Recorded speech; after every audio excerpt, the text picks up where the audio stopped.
हम लोग नवोदय में पढ़ रहे थे, तो हम लोग यहाँ पर आज चर्चा करेंगे 3 तरह की संख्याओं के बारे में। भाज्य संख्या, दूसरी है अभाज्य संख्या और तीसरी है सहअभाज्य संख्याएं। एक-एक करके हम लोग चर्चा करेंगे, तो यहाँ पर समझेंगे, बहुत आसानी से आपको समझ में आ जाएगा। सबसे पहले हम अभाज्य संख्याओं के बारे में बात करते हैं। तो यहाँ पर आपको स्पष्ट हो रहा होगा, अ का मतलब होता है नहीं, भाज्य का मतलब भागित, यानी कि जो संख्याएं किसी से भी भाग ना हो। लेकिन यहाँ पर कंडीशन ये है कि अभाज्य संख्याएं, कोई भी संख्या हो तो वो एक से तो भाग हो ही जाएगा उसको, और कोई भी संख्या हो तो खुद से भी भाग हो जाएगा। तो अभाज्य संख्याओं की यहाँ पर कंडीशन ये है, शर्त ये है कि इनके जो है हमारे केवल और केवल इनके जो है 2 गुणनखंड होंगे। केवल 2 गुणनखंड होंगे।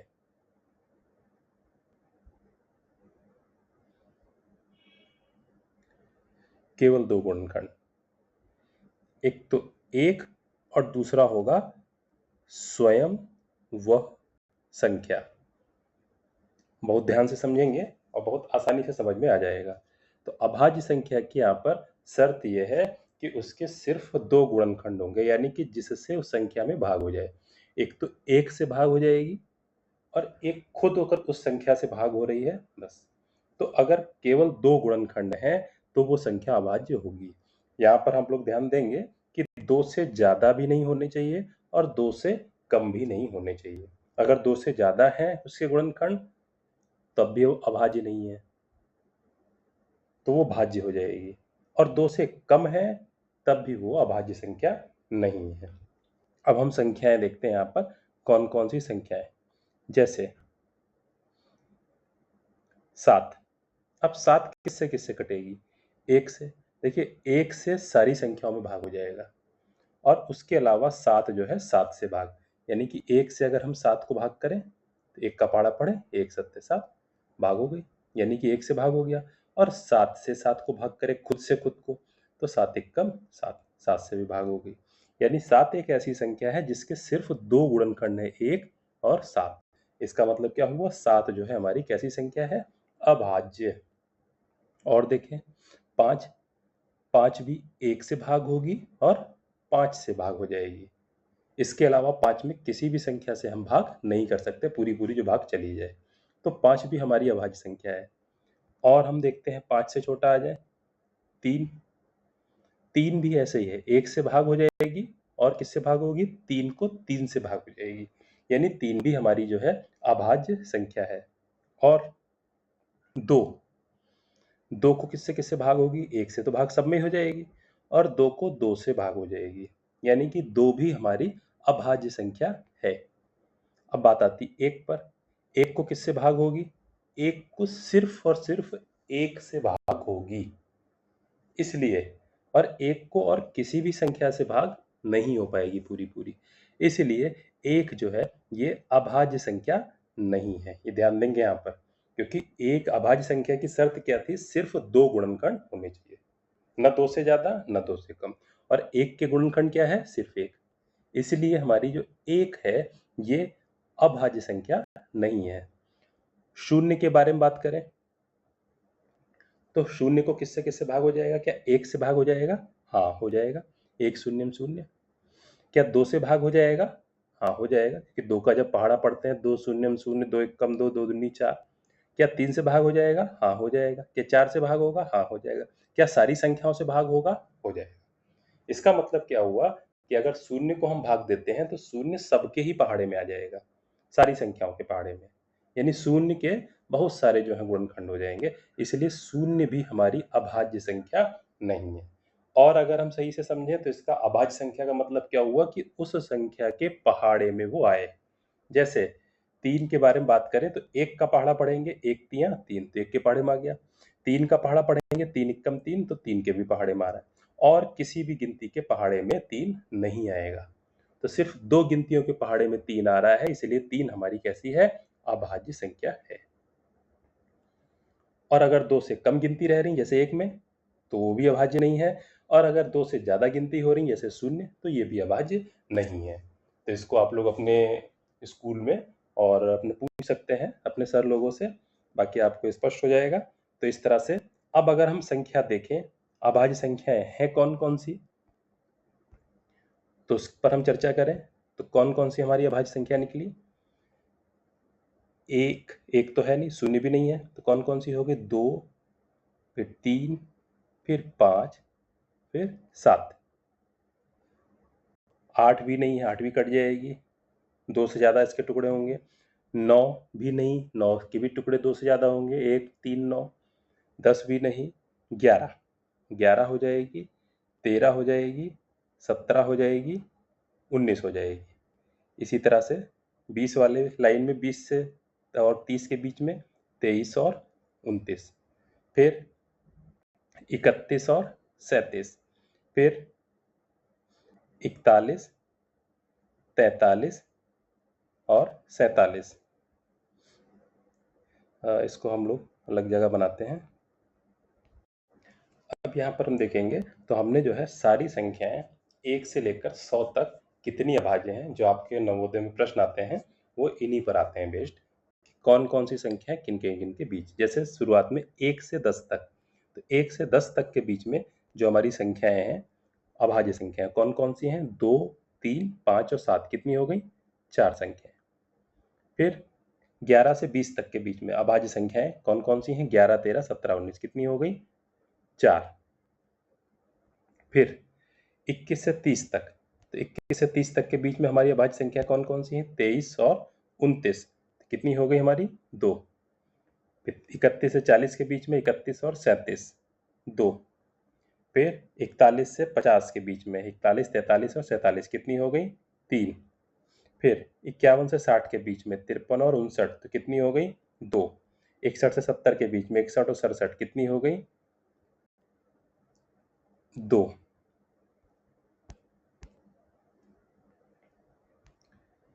फिर 71 से 80 के बीच में हमारी हैं 3 संख्याएं। 81 और 90 के बीच में हमारी हैं 2 संख्याएं। 91 और 100 के बीच में हमारी है सिर्फ एक संख्या, वो भी 97। तो ये हमारी संख्याएं हुई 100 तक। अगर इनको आप टोटल देखेंगे तो टोटल हमारा कितना हो जाएगा? 4, 4, 8, 2, 10, 12, 3, 15, 2, 17, 2, 19, 3, 22, 2, 24 और 1, 25। तो यानी कि 1 से 100 तक हमारी कुल संख्याएं कितनी होंगी? 25। 1 से 100 तक अभाज्य संख्याएं। तो अभाज्य संख्याएं हमारी होंगी 25। अब इसकी एक ट्रिक भी है, अभी आपको प्रश्न मिलेंगे तो आपको समझ में आएगा क्यों ये बताया जा रहा है। इसकी एक ट्रिक भी है। क्या ट्रिक है? हम यहाँ पर देखेंगे तो ABCD हम हिसाब लगाएं। ए को अगर हम 1 माने, ठीक, हम लोग यहाँ पर माने ए, पहला लेटर अल्फाबेट है 1। बी को हम माने 2, सी को हम माने 3 और डी को हम माने 4। सही है, कोई दिक्कत नहीं। अब यहाँ पर हम इनका कोडिंग यहाँ पर दे दें कि 1 से 10 तक हमारी 4 अभाज्य संख्याएं थी यानी कि डी।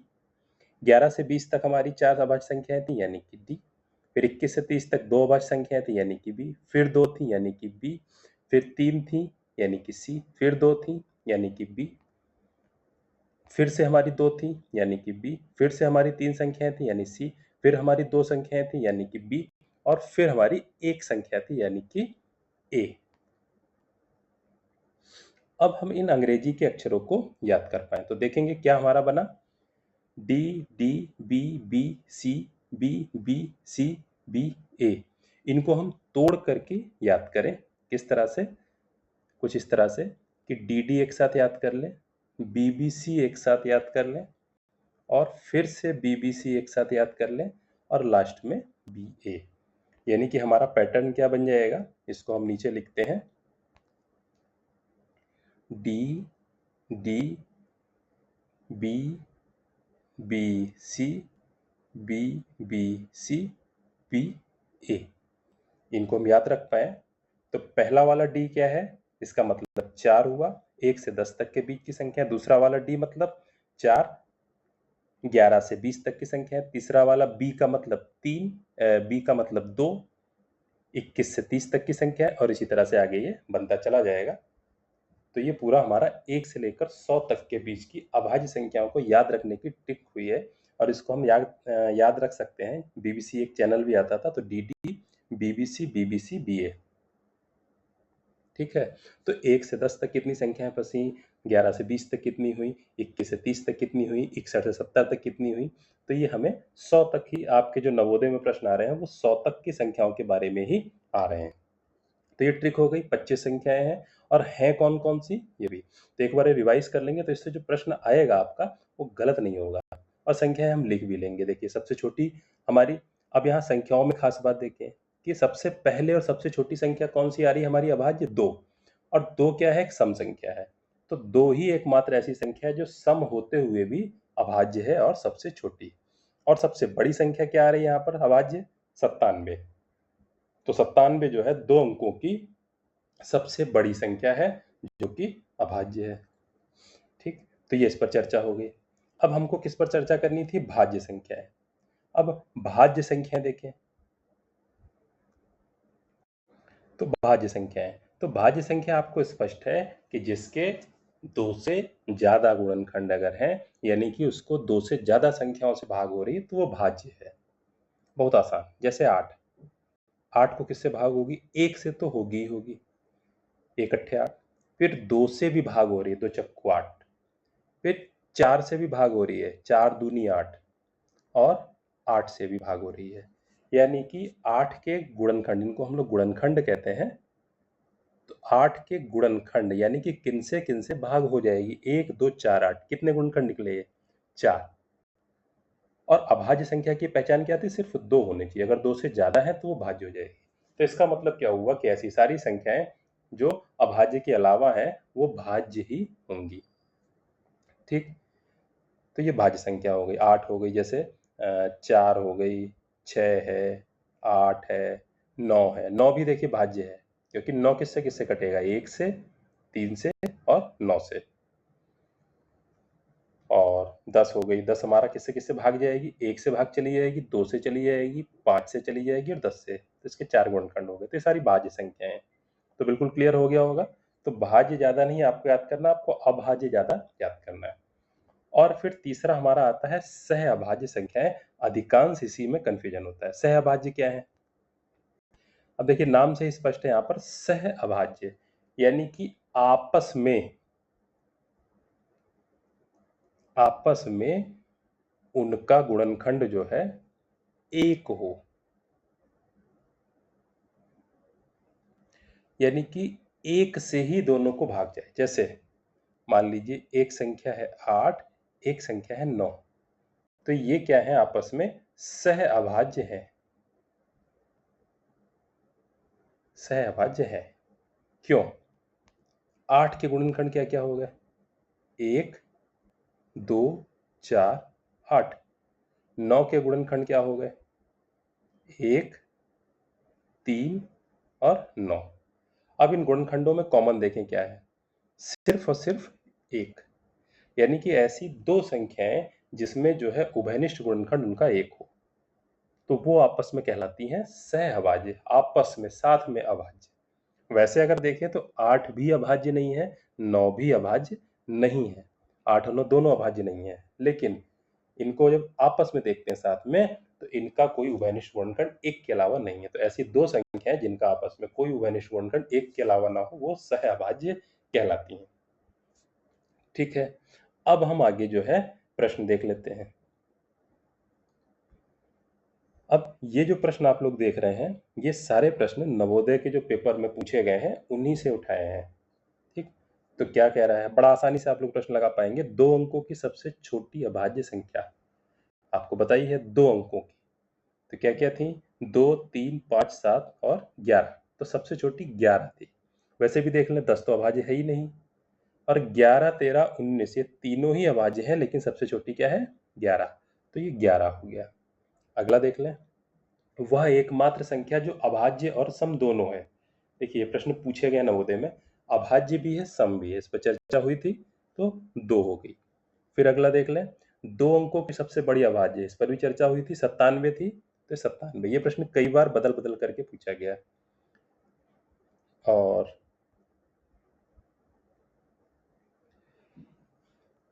ठीक है, ये देखिए प्रश्न, निम्नलिखित में से कौन सी अभाज्य संख्या है? 91, 93, 95, 97। तो आपको पता है कि 90 वाली लाइन में सबसे आखिरी में ए यानी कि एक ही संख्या होती है अभाज्य, और वो है हमारी 97। और ठीक है, फिर ये अगला प्रश्न है, 2 अंकों की बड़ी से बड़ी अभाज्य संख्या, यानी 2 अंकों की सबसे बड़ी अभाज्य संख्या, तो 97। देखिए 97 बदल बदल के पूछा जा रहा है प्रश्न ये, तो 97। फिर अगला, 11 और 21 के लिए निम्नलिखित में से क्या सत्य है? दोनों भाज्य संख्याएं हैं। अब देखिए 11 तो भाज्य नहीं है, 21 जरूर भाज्य है। 3 सत्ते 21, 3 से कट जाएगी, 7 से कट जाएगी, 21 से जाएगी 1 से, तो दोनों ही भाज्य हैं, ये गलत है। दोनों सम संख्या है, ये भी गलत है, 11 तो विषम है। दोनों सह अभाज्य हैं। अब यहाँ पर देखेंगे तो दोनों सह अभाज्य हैं, यानी कि 11 और 21 में आपस में कोई गुणनखंड एक के अलावा नहीं है, तो यही यहाँ पर सही है। और वैसे भी अगर चौथा विकल्प चेक करें, दोनों 3 के गुणज हैं, यानी कि 3 के पहाड़े में आती है। 3 के पहाड़े में 11 तो नहीं आएगा, 21 आएगा, तो चौथा वाला ये गलत है। तो ये सहभाज्य का प्रश्न आपके नवोदय में आया हुआ है। फिर अगला, प्रथम 10 अभाज्य संख्याओं के गुणनफल में इकाई के स्थान का अंक है। इस पर हम लोग चर्चा करेंगे अभी। अगला देखते हैं, 56 और 84 दोनों के लिए कौन सा सत्य है? हम 4 विकल्प हैं, चारों विकल्पों को एक एक करके देखते जाएं। क्या दोनों अभाज्य हैं? देखिए 56 और 84 लास्ट में 6 और 4 है आखिरी में इकाई का अंक, तो 2 से कट जाएंगे, यानी कि सम संख्याएं 2 से विभाज्य हो जाएंगी, तो अभाज्य है, गलत। दोनों सह अभाज्य हैं, ये भी गलत, क्योंकि दोनों ही 2 से कट रही हैं, गुणनखंड इसका एक के अलावा है, तो ये भी गलत। दोनों 14 के गुणज हैं। यहाँ पर देखें तो 14 के पहाड़ा में 14 चौकू 56 और 14 छंग 84, तो 14 के गुणज है, यानी कि ये सही है। और लास्ट वाला, दोनों विषम संख्याएं हैं, ये गलत है, तो ये हमारा तीसरा वाला सही है। फिर अगला देख ले हम लोग, निम्नलिखित में कौन सी संख्या अभाज्य है? अब देखिए आपने अगर प्रैक्टिस करी है इन पर, तो जैसे 13 देखा तो 13 हमारी अभाज्य संख्या है। 15 भी नहीं है, 3 से कटेगी, 63 भी 3 से कट जाएगी, 57 भी 3 से कटेगी। फिर अगला, वह कौन सी संख्या है जो सदैव प्रत्येक अभाज्य संख्या का एक गुणनखंड है? हर अभाज्य संख्या का एक गुणनखंड तो एक होता है, और एक वह स्वयं खुद वह संख्या होती है, तो यानी कि विकल्प ए हमारा सही है। फिर अगला हम लोग देखेंगे, 1 और 11 के मध्य कितनी अभाज्य संख्याएं हैं? अब देखिए ये प्रश्न शायद अभी रिसेंटली पूछा गया 2025 में, पिछले साल। विकल्प मत जाइएगा। तो 1 और 11 के मध्य कितनी अभाज्य संख्याएं हैं? तो आपको पता है, जो आपने ट्रिक याद करी थी, D D D, BBC BBC B है, यानी कि डी डी का मतलब 4, यानी कि 1 से 10 के बीच में। अब देखिए क्या रहा है, 1 से 11 के मध्य, यानी 11 को नहीं लेना है, तो कौन कौन सी अभाज्य संख्या है हमारी? 2, 3, 5 और 7, तो कितनी हुई? 4, तो ये हमारी 4 अभाज्य संख्याएं हैं। हाँ, अब आते हैं छूटे हुए प्रश्न पर। तो ये प्रश्न अभी हमने छोड़ दिया था, तो इसको देखते हैं, चर्चा करते हैं। कह रहा है, प्रथम 10 अभाज्य संख्याओं के गुणनफल में इकाई के स्थान का अंक। तो आपने अगर प्रैक्टिस करी है, तो हम लोग क्या कर सकते हैं, प्रथम 10 अभाज्य संख्याएं लिख सकते हैं। तो लिखेंगे 2, 3, 5, 7, 11, 13, 17, 19 और 23 और 29। ये हमारी प्रथम 10 अभाज्य संख्याएं हो गई। अब इकाई के स्थान का अंक। अब इसके 2 तरीके हैं। एक तो क्या तरीका है, हम इकाई इकाई वालों को गुणा करते जाएं। जैसे हम इस तरफ से देखते हैं, तो 9 तियां 27, 27 में हम दहाई का अंक छोड़ते जाएंगे, 7 बचे। 7 और 9 की गुणा करेंगे, देखिए 9 तियां आ गया हमारा 27, 27 में 2 हम हटा दें, 7 बचा। फिर 7 और 9 की गुणा करेंगे, तो 7 9 63, 63 में 6 हटा दे, 3 बचा। 3 और 7 की गुणा करेंगे, 3 सत्ते 21, 21 में 2 हटा दे, 1 बचा। 1 और 3 की गुणा करें, 1 तियां 3, 3 और 1 की गुणा करें, 3 एकम 3, 3 और 7 की गुणा करेंगे, 3 सत्ते 21, तो 2 हटा दे, 1 बचा। 1 और 5 की गुणा करें तो 5, 5 और 3 की गुणा करें तो 15, 15 में 1 हटा दे, दाही का अंक 5 बचा। 5 और 2 की गुणा करें तो 10, यानी कि आखिरी का इकाई का अंक 0 आएगा। दूसरा तरीका क्या है, इसमें हम यहाँ पर देखें, जब हमने ये दसों संख्याएँ लिखी हैं, तो एक गिनती हमारी आ रही है 2, एक गिनती हमारी आ रही है 5। 2 और 5 की गुणा कितनी होगी? 10। और आपको मालूम है कि 10 अगर आ रहा है और 10 से हमें गुणा करनी है किसी भी संख्या को, तो चाहे जो भी गुणा होती हो, उसमें आखिरी में शून्य ज़रूर आएगा। ये दूसरा तरीका है। थोड़ा-सा और सोचेंगे, तो 2 और 5 आ रहा है, 2 5 की गुणा होती है 10, और 10 से चाहे जिसको भी गुणा कर दे, 3 7 11 13 17 19 23 29, जो भी गुणनफल आएगा उसको हम 10 से गुणा करने पर आखिरी में इकाई का अंक शून्य जरूर आएगा। इसलिए इस प्रश्न का सही उत्तर है हमारा डी। तो ये हमारा हो गया 10 अभाज्य संख्याओं के गुणनफल में इकाई के स्थान का अंक। तो आप लोग प्रैक्टिस करेंगे, इससे करीब करीब एक प्रश्न या 2 प्रश्न लगभग हर साल आ रहे हैं, तो ये हो जाएंगे। फिर मिलते हैं हम लोग अगले वीडियो में।